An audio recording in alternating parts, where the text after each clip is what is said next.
ഈശോമിശിഹായ്ക്ക് സ്തുതിയായിരിക്കട്ടെ. ഗർഭിണികളായിട്ടുള്ളവർക്ക് വേണ്ടിയുള്ള പ്രാർത്ഥനയാണ്.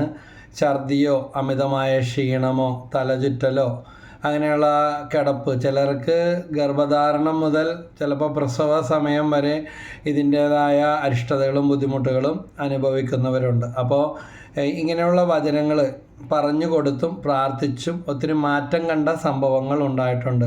ഇത് പ്രസവിക്കുന്നത് വരെ ചിലർക്കുണ്ടാകും. പരിശോധനകൾ നടത്തിയിട്ടൊന്നും കണ്ടുപിടിക്കാനില്ല എന്ന് പറഞ്ഞ് ഛർദ്ദിച്ച് അവശത ആശുപത്രിയിൽ നിന്ന് വരും, വീണ്ടും പോകും. അപ്പോൾ ഇങ്ങനെ പോയി പ്രാർത്ഥിച്ചും പറഞ്ഞു കൊടുത്ത് പ്രാർത്ഥിച്ചും വ്യത്യാസങ്ങളുണ്ടായ സംഭവങ്ങളും വ്യക്തികളും ഉണ്ട്. അപ്പോൾ ഗർഭിണികളായിട്ടുള്ളവർക്ക് വേണ്ടി നിങ്ങളുടെ പരിചയത്തിലോ അറിവിലോ ബന്ധത്തിലോ ഉണ്ടെങ്കിൽ അവർക്ക് ഒന്ന് പറഞ്ഞു കൊടുക്കുക. പിന്നെ ഒത്തിരി സംഭവങ്ങളുണ്ട്. എനിക്കൊത്തിരി കുഞ്ഞുങ്ങളുണ്ടെന്ന് ഞാൻ എൻ്റെ ഭാര്യനോടും മക്കളോടും പറയും. അപ്പോൾ അവർ അതെന്താ പറയണതെന്ന് അറിയും. അപ്പോൾ ഇപ്പം അങ്ങനെ അറിയില്ല, അവർക്കറിയാം. കാരണം വളർച്ചയില്ല, തൂക്കമില്ല, അവയവം കാണാനില്ല, മാംസപ്പിണ്ടമാണ്, കളയണമെന്നൊക്കെ ഡോക്ടർമാർ പറഞ്ഞ അമ്മക്ക് ക്യാൻസർ മാറുന്നതിന് മുമ്പേ കുഞ്ഞുണ്ടായപ്പോഴത്തേക്കും ഈ കുഞ്ഞിനെ കളഞ്ഞാലേ അമ്മേനെ കിട്ടുള്ളൂ അങ്ങനെയൊക്കെ പറഞ്ഞാൽ കളഞ്ഞില്ല. കുഞ്ഞിനെ കിട്ടിയതോടുകൂടി പാകത്തിന് പ്രസവത്തോടുകൂടി ഒന്നും കൂടെ ജീവൻ വെച്ചു. അപ്പോൾ അതുപോലെ കൊച്ചിന് വളർച്ചയില്ല, ഓരോ സ്കാനിങ്ങിലും പറയുന്നത് ഇത് തന്നെ. അതുപോലെ തൂക്കമില്ല എന്നൊക്കെ പറഞ്ഞു. അപ്പോൾ ഞാൻ പറഞ്ഞു ഒന്നിടവിട്ട ദിവസം 5 ദിവസം പ്രാർത്ഥിക്കാൻ വേണ്ടി വിളിക്കുമെന്ന് പറഞ്ഞിട്ട് ഫോണിൽ കൂടെ വചനം പറഞ്ഞ് പ്രാർത്ഥിക്കുമായിരുന്നു. പിന്നെ ഡോക്ടർ പറഞ്ഞ് ജോലി കള അല്ലെങ്കിൽ ഇതിനെ അബോർഷൻ ചെയ്ത് കളയാൻ പറഞ്ഞ്. കാരണം കൊച്ചിന് വളർച്ചയില്ല, തൂക്കമില്ല, അല്ലെങ്കിൽ ഇത് കിട്ടൂല എന്നൊക്കെ പറഞ്ഞ. പക്ഷേ ജോലി കളഞ്ഞെന്ന് ഡോക്ടറോട് പറഞ്ഞ് അറിയിച്ചുകൊണ്ടിരുന്നു. ജോലിയൊന്നും കളഞ്ഞില്ല. ഒരു ജോലി കിട്ടാൻ എന്ത് പാടാ. ജോലിയും ഉണ്ടായി, പ്രസവവും നടന്ന് ഡോക്ടർ പറഞ്ഞ തൂക്കവും വളർച്ചയല്ല. പുറത്ത് വന്നപ്പോൾ കൊച്ചിന് ആവശ്യമായ തൂക്കവും വളർച്ചയെല്ലാം ഉണ്ടായി. അത് ഡോക്ടർമാരെയും വൈദ്യശാസ്ത്രത്തെയും താഴ്ത്തിക്കെട്ടുകയല്ല.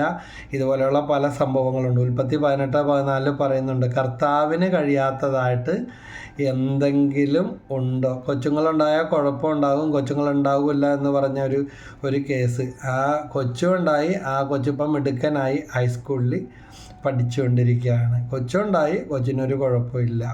അതുപോലെ അമ്മയ്ക്ക് ക്യാൻസർ വന്നിട്ട് മാറിയുള്ളൂ. അപ്പോൾ കൊച്ചിനെ കളയണം, വീണ്ടും ഗർഭിണിയായപ്പോൾ കൊച്ചിനെ കളയണമെന്നും പറഞ്ഞ് വന്നു. അപ്പോൾ കൊച്ചിൻ്റെ ഗർഭിണിക്ക് പോലും കളയണമെന്നുള്ള മനസ്സാണ്. അമ്മായിയമ്മയാണ് പ്രാർത്ഥിക്കാൻ കൊണ്ടുവന്നത്.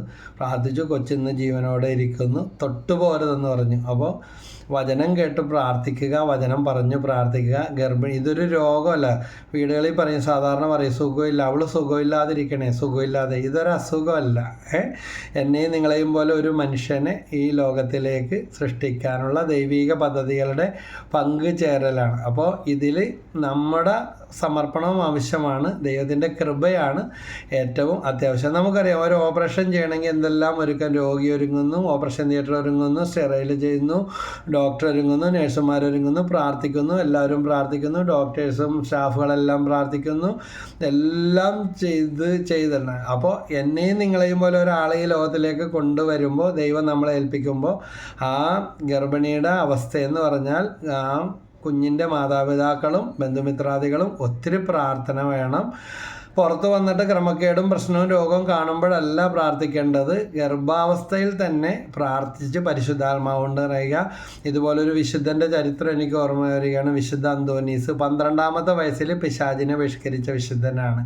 എവിടെ നിന്ന് കിട്ടി? അമ്മ വയറ്റിൽ കിടന്നപ്പോഴേ, കുഞ്ഞായിരുന്നപ്പോഴേ, ഗർഭിണിയായിരുന്നപ്പോഴേ അമ്മ നല്ല പ്രാർത്ഥനയും വിശുദ്ധിയും കൂദാശ ചൈതന്യം എല്ലാം ഉണ്ടായിരുന്നു.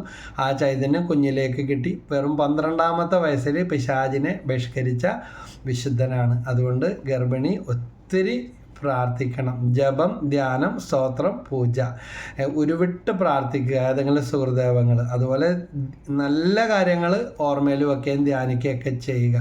സ്വപ്നങ്ങളൊക്കെ കാണും, ഞെട്ടി ഉണരും. ഇവിടെ പല കേസുകൾ ഇതുപോലെ പ്രാർത്ഥിക്കാൻ കൊണ്ടുവന്നിട്ടുണ്ട്, വരാറുണ്ട്. അപ്പോൾ അവർ കണ്ട പോലെ പേടിച്ച പോലെയൊന്നുമില്ല. ഗർഭിണിയുടെ സ്വപ്നം പോലെ എന്നൊക്കെ ബൈബിൾ വിശേഷിപ്പിക്കുന്നുണ്ട്, വചനത്തിലൊക്കെ പറയുന്നുണ്ട്. അപ്പോൾ അത് പലതും അസാധുവാണ്. ഇതൊന്നും കണ്ട് പേടിച്ച് ഉള്ളിൽ വെച്ചുകൊണ്ടിരുന്നാലാണ് പ്രശ്നം. അപ്പോൾ ജപം, ധ്യാനം, സ്തോത്രം, എന്ത് വന്നാലും തല പോയാലും നന്ദി പറഞ്ഞ് പ്രാർത്ഥിക്കുക. നല്ല പ്ലസൻ്റ് ആയിട്ടുള്ള, നല്ല പ്രസരിപ്പുള്ള നല്ല കുഞ്ഞുങ്ങളെ, ചൈതന്യമുള്ള കുഞ്ഞുങ്ങളെ കിട്ടും. അല്ലെങ്കിൽ കരച്ചിലും, വയറ്റിലായിരിക്കുമ്പോഴും പ്രശ്നം, പുറത്ത് വരുമ്പോഴും ഉറക്കണമില്ല, കരച്ചിലും. എൻ്റെ ദൈവം എന്തിനാ കൊച്ചു കരയണേന്നറിയില്ല. ഒരു ഡോക്ടർ ദമ്പതികളുടെ കൊച്ചിനെ അവിടെ ഹോം നേഴ്സായിട്ട് ആയായിട്ട് വന്ന സ്ത്രീ അവസാനം പറഞ്ഞ് ഞങ്ങളുടെ ഒരു കൂട്ടായ്മയുണ്ട് ബ്രദർ, ഉണ്ടോ ഒന്ന് നമ്പർ തരട്ടെ. കാരണം അപ്പൻ ഡോക്ടർ, അമ്മ ഡോക്ടർ, അമ്മൂമ്മ ഡോക്ടർ, അപ്പൂപ്പൻ ഡോക്ടർ, 4 ഡോക്ടറുള്ള വീട്ടിലാണ് ഈ ഡോക്ടറായ മകൾ പ്രസവിച്ചിട്ട് ഇനി പോകാത്ത പരിശോധനകളൊന്നുമില്ല, കരച്ചിൽ മാറുന്നില്ല. അപ്പോൾ അവിടെ ഹോം നേഴ്സായിട്ട് വന്ന സ്ത്രീയാണ് പറഞ്ഞത് ചിലപ്പോൾ ഇത് പ്രാർത്ഥിച്ചാൽ മാറുമായിരിക്കും എന്ന് പറഞ്ഞ്. അങ്ങനെ ഫോണിൽ കൂടെ ചെറിയൊരു മെസ്സേജ് പറഞ്ഞു കൊടുത്തപ്പോൾ ഇടിവെട്ടും നിലവിളിയായിട്ട് കൊച്ചല്ല, കൊച്ചിൻ്റെ അമ്മാമ്മ പറഞ്ഞു കൊച്ചിൻ്റെ അമ്മക്ക് കൊടുക്കാം. അമ്മേനോട് ചോദിച്ചപ്പോൾ കരച്ചിൽ മാത്രമേ കേൾക്കണുള്ളൂ. ശരിയാണ്, ഗർഭിണി ആയിരുന്നപ്പോൾ ഉണ്ടായ കരച്ചിലടക്കാൻ പറ്റാതെ ഉണ്ടായ തരത്തിലുള്ള വിഷമങ്ങൾ അത് കുഞ്ഞിലേക്ക് കടന്നു വന്നു. NLP ഫോണിൽ കൂടെ പ്രാർത്ഥിച്ചു, കുഞ്ഞുറങ്ങാനായിട്ട് തുടങ്ങി, കരച്ചിൽ നിർത്തി.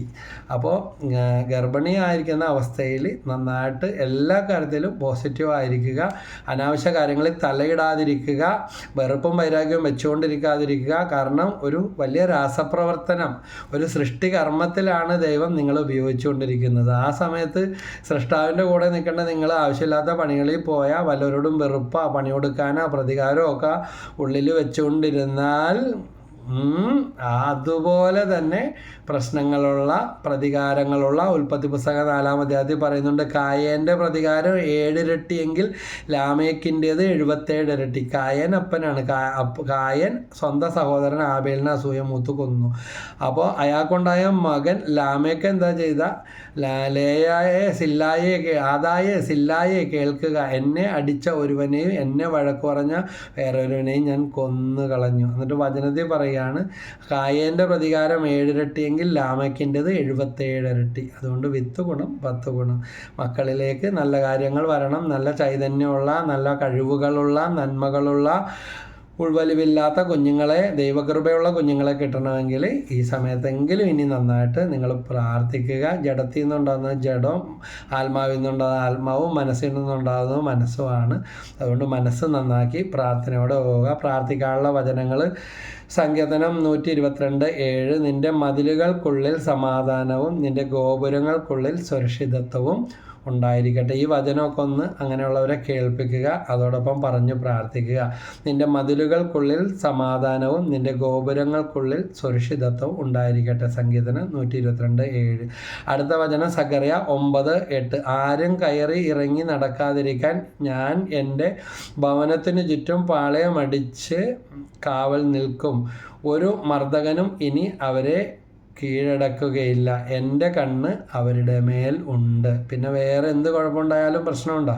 ദൈവത്തിൻ്റെ കണ്ണ് നമ്മുടെ മേലുണ്ട് എന്നുള്ള ആ ബോധ്യം, അവരുടെ മേലുണ്ടെന്നുള്ള ബോധ്യം ഉണ്ടാകട്ടെ. യേശുവിൻ്റെ തിരുരക്തം കൊണ്ട്. ജോബ് 1:10, അവിടുന്ന് നിനക്കും നിൻ്റെ ഭവനത്തിനും ജീവനും സ്വത്തിനും സമ്പത്തിനും ചുറ്റും വേലി കെട്ടി സംരക്ഷിക്കുന്നു. ഈ വചനത്താൽ അഭിഷേകം ചെയ്യണമെന്ന് പ്രാർത്ഥിക്കുക. വീണ്ടും ജെറമ്യാ പ്രവചനം 1:4-5, മാതാവിൻ്റെ ഉദരത്തിൽ നിനക്ക് രൂപം നൽകുന്നതിന് മുൻപേ ഞാൻ നിന്നെ അറിഞ്ഞു, ജനിക്കുന്നതിന് മുമ്പേ ഞാൻ നിന്നെ വിശുദ്ധീകരിച്ചു. അപ്പോൾ ഈ വചനത്താൽ അഭിഷേകം ചെയ്യണമേ. ഈ കുഞ്ഞിൽ പരിശുദ്ധാത്മാവിൻ്റെ അഭിഷേകം ഈ വചനത്തിൻ്റെ, മാതാവിൻ്റെ ഉദരത്തിൽ രൂപം നൽകുന്നതിന് മുമ്പേ ഞാൻ നിന്നെ അറിഞ്ഞു, ജനിക്കുന്നതിന് മുമ്പേ ഞാൻ നിന്നെ വിശുദ്ധീകരിച്ചു.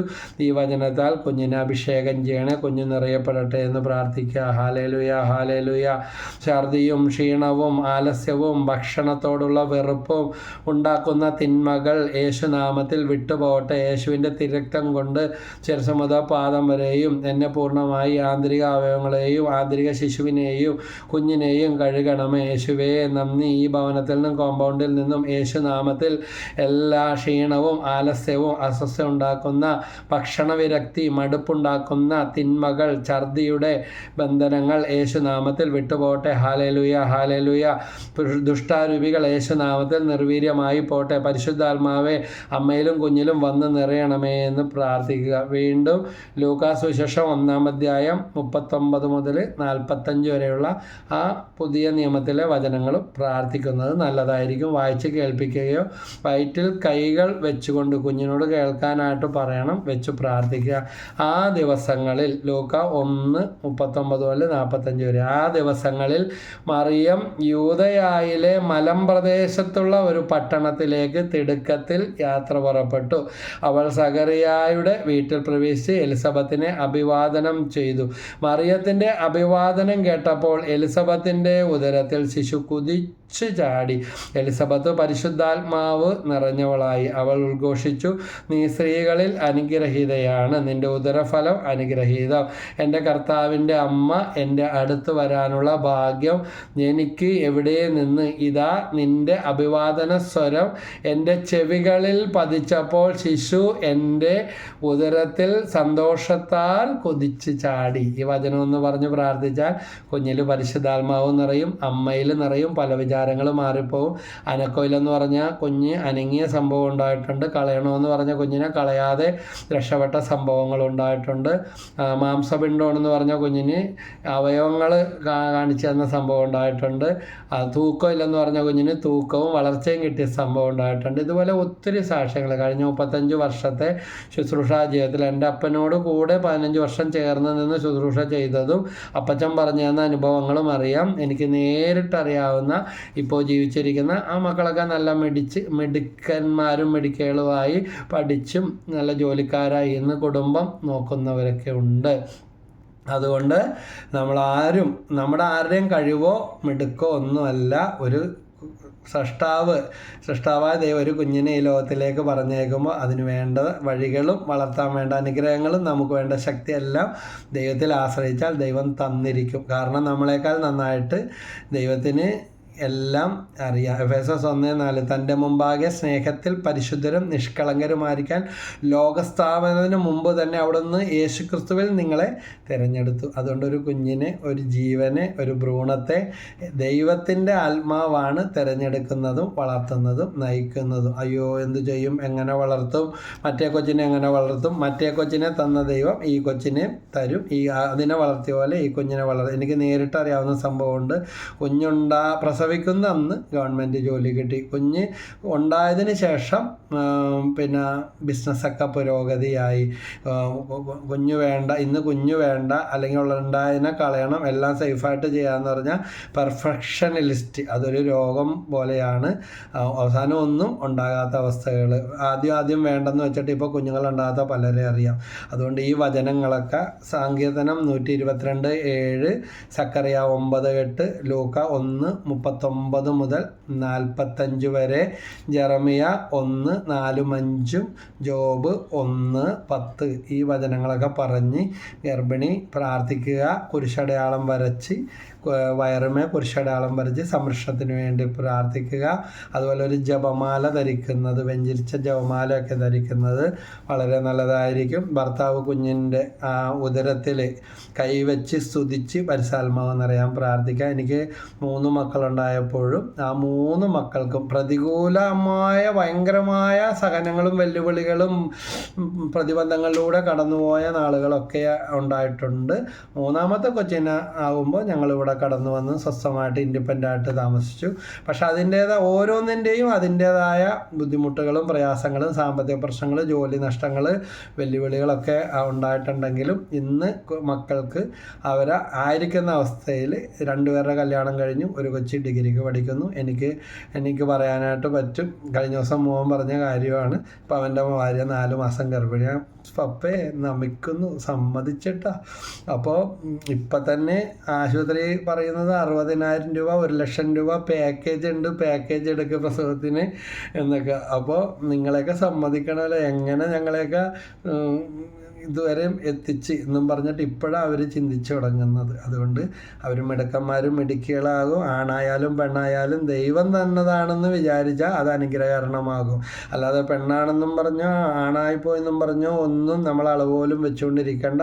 ആണായാലും പെണ്ണായാലും ഉദരഫലം ദൈവത്തിൻ്റെ ദാനം, മക്കൾ ദൈവത്തിൻ്റെ സമ്മാനം. മുഖം പാടരുത്, ചീത്ത വിളിക്കരുത്, എന്ത് ചെയ്യുമെന്ന് ഓർത്ത് ആദ്യം വിളിക്കരുത്. എന്നോടൊരു വ്യക്തി പറഞ്ഞതാ, 60,000 രൂപ രൂപത്തിൽ ഞാൻ ഒപ്പിച്ചു വെച്ചിട്ടുണ്ട്, അതിൽ കൂടുതൽ വന്നാൽ കടത്തിലോട്ട് പോകും, ആരോട് ചോദിക്കണം എന്ത് ചെയ്യണമെന്ന് അറിയില്ല. കാരണം ഗർഭിണിയായിരുന്ന സമയത്ത് ഒത്തിരി അരിഷ്ടതകൾ മൂലം ഞങ്ങൾ പ്രാർത്ഥിക്കാനായിട്ട് പോവുകയും വചനം പറഞ്ഞു കൊടുക്കുകയൊക്കെ ചെയ്തൊരു കേസാണ്.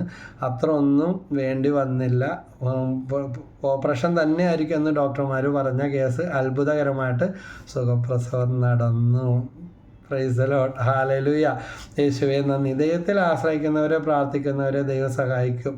ഇപ്പോൾ ഞങ്ങളുടെ കല്യാണമൊക്കെ കഴിഞ്ഞിട്ട് ഇത്രയും വർഷമായി, മക്കൾ രണ്ടുപേരും കല്യാണം കഴിച്ചു. പക്ഷേ ദൈവകൃപയാൽ ഞങ്ങൾക്ക് ഉണ്ടായ 3 മക്കളെയും സുഖപ്രസവത്തിലൂടെ, ഇന്ന് ഓടിച്ചെല്ലുന്നതെല്ലാം സിസേറിയനിലേക്ക് വിടുന്ന അവസ്ഥയാണ്, സുഖപ്രസവത്തിലൂടെ ദൈവം തന്നതാണ്. അതുകൊണ്ട് സുഖപ്രസവത്തിന് വേണ്ടി ആഗ്രഹിക്കുന്നവരും ഗർഭമാണ്, രോഗമാണ്, അയ്യോ എന്ത് ചെയ്യും, എങ്ങനെ ചെയ്യുമെന്നും പറഞ്ഞ് പ്രസവത്തെ പേടിച്ചുകൊണ്ടിരിക്കുന്നവരും അതൊന്നുമല്ല പേടിക്കേണ്ടത്. ദൈവത്തിൽ ആശ്രയിക്കുക, ദൈവത്തിൽ ശരണപ്പെടുക. പരിശുദ്ധ അമ്മ ആ സമയത്ത് നിങ്ങളുടെ അടുത്ത് വരും. അവരോട് പറഞ്ഞു കൊടുക്കുക. അങ്ങനെയുള്ള ഒരു വീട്ടിലുണ്ടെങ്കിൽ വിശ്വസിക്കുക. അതുമേ തന്നെ നോക്കിയിരിക്കാതെ എന്തെങ്കിലും കാര്യത്തിലൊക്കെ എൻഗേജ്ഡ് ആയിരിക്കുക. എൻ്റെ അമ്മയൊക്കെ പറയൂ, ഞങ്ങളെ ഒന്നും ആരും പൊതിഞ്ഞു പിടിക്കാനോ വെച്ചുകൊണ്ടിരിക്കാനോ ഒന്നും എൻ്റെ അമ്മേനോട് കല്യാണം കഴിപ്പിക്കാൻ, അമ്മച്ചി മരിച്ചിട്ട് ഇപ്പോൾ 6-7 കൊല്ലമായി, കല്യാണം കഴിപ്പിക്കരുതെന്ന് പോലും ഡോക്ടർമാർ പറഞ്ഞിരുന്നതാണെന്ന് എൻ്റെ അമ്മ തന്നെ പറയും. എപ്പോഴും രോഗാവസ്ഥകളായിരുന്നു കുഞ്ഞുനാൾ പോലെ. അപ്പനും അമ്മയും ചെറുതായിരുന്നപ്പോൾ മരിച്ചുപോയി. പക്ഷേ ആ മറ്റ് സഹോദരങ്ങളെ കല്യാണം കഴിച്ച് വിടുന്ന കൂട്ടത്തിൽ അതിനെ മാത്രം കല്യാണം കഴിച്ചാൽ ഒക്കെ ശരിയായിക്കോളും എന്നായിരിക്കാം. എന്തായാലും ഞങ്ങളെ 3 മക്കളെയും, 2 ആണിനെയും 1 പെണ്ണിനെയും പ്രസവിച്ച് അവരുടെ 7 മക്കളെ വരെ കണ്ടിട്ടാണ് അമ്മ, മക്കളെയും മക്കളുടെ മക്കളെയും കണ്ടിട്ടാണ് ആ അമ്മ പോയത്. അമ്മ പറയും, നമുക്കൊന്ന് റെസ്റ്റ് എടുക്കാൻ, ഒന്ന് കിടക്കാൻ. ആ കൂട്ടുകുടുംബവും അതുപോലെ ഉത്തരവാദിത്തങ്ങളും അപ്പൻ്റെ മദ്യപാനവും ബിസിനസ് തകർച്ചകളും ഒന്നും പറ്റിയിട്ടില്ല. ഒന്ന് മാറുമ്പോൾ ഒന്നെന്ന് പറഞ്ഞതുപോലെ.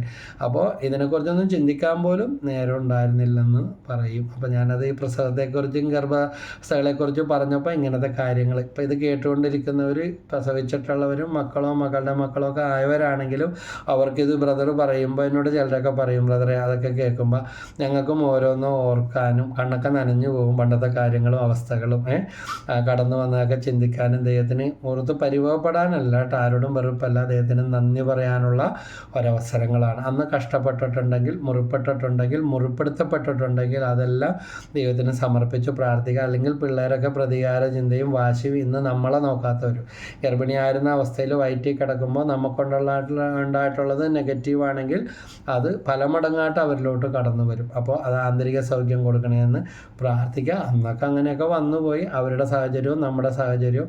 പക്ഷേ ആ മുറിവുകൾ ഉണങ്ങിയില്ലെങ്കിൽ പിശാച് നമ്മളെ വേട്ടയാടിക്കൊണ്ടിരിക്കും. അതുകൊണ്ട് ഈ വചനങ്ങളൊക്കെ പറഞ്ഞ് ഗർഭിണികൾ പ്രാർത്ഥിക്കുക, അവരുടെ കുടുംബത്തിലുള്ളവർ പ്രാർത്ഥിക്കുക. സുഖപ്രസവത്തിന് വേണ്ടി ഛർദിയും ക്ഷീണവും എല്ലാം മാറ്റി, ആലസ്യവും ഭക്ഷണവിരക്തിയും എല്ലാം മാറ്റി ചൈതന്യമുള്ള ദൈവകൃപ നിറഞ്ഞ കുഞ്ഞുങ്ങളെ ദൈവം നൽകി അനുഗ്രഹിക്കട്ടെ. യേശുവേ നന്ദി, യേശുവേ സ്തുതി. Praise the Lord.